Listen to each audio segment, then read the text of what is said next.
저희 강아지들 다 장모종이어가지고 털을 조금 샅샅이 변태처럼 제 무릎에 앉혀놓고.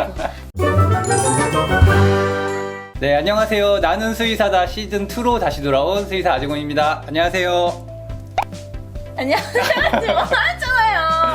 인수공통 전염병이 사실 뭐 동물들을 통해서 감염이 되는 경우는 그렇게 흔하진 않은데, 그래도 만약에 감염이 됐을 때는 증상들이 어떤 게 있을 수 있을까요? 특히나 지금 가장 문제가 되고 있는 살인 진드기에 의한 감염 SFTS의 경우에는 고열이라던가 혈소판 감소증, 구토, 설사 이런 것들도 다 동반될 수 있고요. 결국 이것 때문에 사실 치사율이 30% 되는 이유는 2차적으로 혈소판 감소가 이루어지거나 백혈구 감소증이 오면서 이제 면역력이 너무 취약해져서 다른 감염이나 이런 것들이 될 수 있는 그런 무서운 질병이기 때문이고, 실제로 최근에 저랑 굉장히 친한 수의사 분께서 응급실에 실려가셨는데, 실려갈 당시에 혈소판이 이제 0으로 나오고 백혈구도 거의 확인되지 않은 상태로 굉장히 위독한 상태로 병원에 실려갔고, 그분은 이제 결과적으로 요 SFTS가 이제 양성으로 판정을 받기도 하였다고 합니다. 네. 어디서 감염이 되신 건가요? 그래서 그건 알 수 없지만 수의사분이시고 병원에 거의 상주하셨던 분이기 때문에 추정이고 아직 정확하게 역학조사라던가 되진 않았지만 그 가능성을, 강아지를 통한 진드기 감염이라던가 병원 근처에서 노출될 수 있는 감염성도 완전히 배제할 수는 없을 것 같습니다. 아, 그러면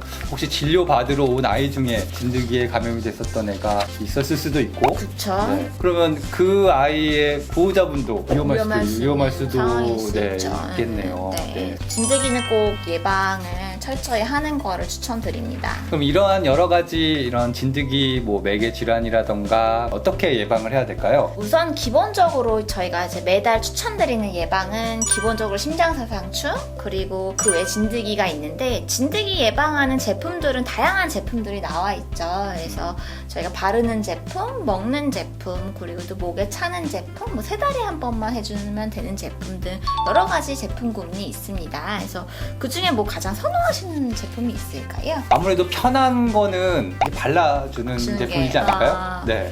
저는 그냥 한꺼번에 심장사상충과 진드기 구제까지 할 수 있는 제품을 개인적으로는 먹이시는 걸로? 네, 또 이제 입맛이 까다롭지가 않아서 다 식축이들이어가지고 요걸 또 간식처럼 제가 훈련할 때 앉아! 하고 딱 진드기 약을 먹이고 이런 식으로 발라주는 게 보호자분들 뭐 털도 많고 이거 온몸에 어떻게 발라줘 이렇게 생각을 하시는데, 발라주는 부위는 사실 애들이 할지 못하는 목덜미 쪽에 털을 이렇게 싹 고른 다음에 그 살 부분에 한 4, 5cm만 되게 해서 발라주시면 됩니다. 그러면 이게 전신에 이제 쭉 퍼지게 되면서 어떻게 보면 이렇게 갑옷 같은 효과를 갖게 되는 거거든요.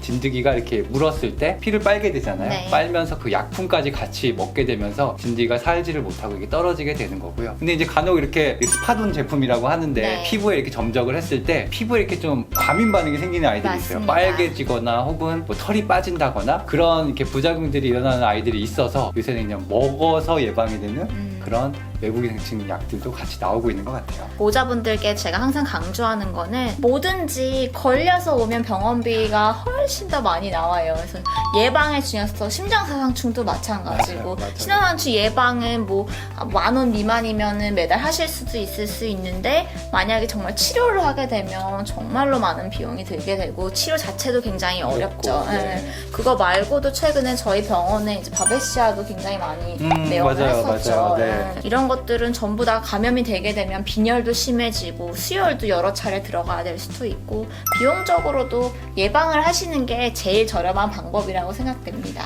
한번 걸려보신 분들은 이게 뼈저리게 느끼시는데, 맞습니다. 그렇지 않으신 분들은 이거에 대한 중요성을 잘 모르시더라고요. 네. 그래서 그럼 이렇게 진드기를 구제를 했을 때 정말로 100% 진드기 매개하는 모든 질환을 예방할 수 있느냐라고 했을 때는 어떻게 생각하세요? 모든 약은 100%는 없지 네, 않을까요? 맞습니다. 실질적으로 보고된 거는 98% 정도 예방이 가능하다고 해요. 98%면 저는 꽤 높은 수치라고 그러게요. 네. 생각 들거든요. 그래서 98%로 예방할 수 있다면 저는 무조건 할 것 같습니다. 그래서 만약에 실제로 보호자분께서 진드기에 물린 거를 발견하셨다거나 아니면 알아챌 수 있는 증상들 같은 것들이 어떤 게 있을까요? 사실 진드기는 정말 요만하거든요. 네. 눈에 사실 띄기가 어려워요. 근데 이게 다리나 뭐 배나 이런 데 붙어서 피를 막 빨게 되면 사이즈가 이제 커지면서 이제 눈에 띌 수는 있는데 그래도 얘들이 막 피를 빨기 전에 발견하며 할 수 있으면 제일 좋겠죠. 네. 산책을 하고 나면 꼭 뭐 털이 긴 애들이라도 네. 좀 구석구석 좀 잘 살펴보셔서 특히 제일 많이 무는 부위가 다리 쪽이나 네. 또 이렇게 귀까지 이렇게 올라오거든요. 맞아요. 대부분. 네. 그런 데 위주로 샅샅이 좀 뒤져보시고 혹시나 그런 진드기가 발견이 됐다라고 하면 떼는 것도 어떻게 보면 좀 약간 기술이 좀 필요할 수가 있기 때문에 병원에 오셔가지고 그런 거에 대한 처치를 받으시고 뭐 그때라도 네. 예방약이나 이런 것들을 치료하시는 게 네, 맞습니다. 중요할 것 같아요. 저도 이제 산이나 아니면 숲이 많은 지역을 갔다 오면 저희 강아지들 다 장모종이어가지고 털을 조금 샅샅이 변태처럼 제 무릎에 앉혀놓고 털을 다 갈라가면서 진드기를 좀 찾아보기도 하기도 본 적이 해요. 있어요? 아 그럼요. 아 그래요? 네, 산소를 갔다 왔더니 특히나 얘들이 털이 길어서 다리도 짧은 닥스훈트 애기여서 배로 그냥 아. 진드기를 다 달고 왔더라고요. 그래서 아.